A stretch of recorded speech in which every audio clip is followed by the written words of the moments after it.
في خطوة أثارت الجدل، أعلن الرئيس الجزائري عبد المجيد تبون عن استيراد قرابة 1,000,000 رأس من الماشية تحسبا لعيد الأضحى، في وقت قرر فيه المغرب إلغاء العيد بسبب نقص الماشية. هذا التناقض بين القرارين طرح تساؤلات عديدة.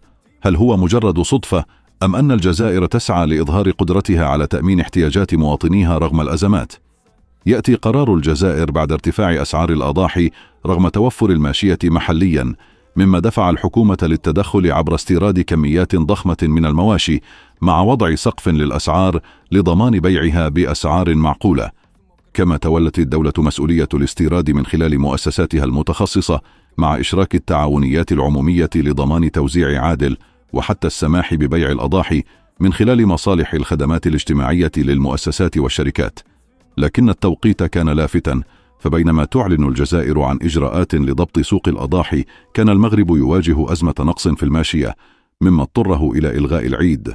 هذا التباين دفع البعض للتساؤل: هل قرار الجزائر مجرد استجابة للوضع الاقتصادي الداخلي، أم أنه رسالة ضمنية تعكس التنافس بين البلدين؟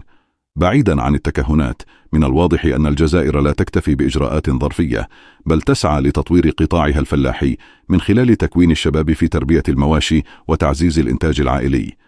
وبينما يستعد الجزائريون للاحتفال بعيد الأضحى بأسعار مدعمة، سيواجه المغاربة عيدا مختلفا هذا العام، مما يزيد من التساؤلات حول الأبعاد الحقيقية لهذه القرارات المتباينة.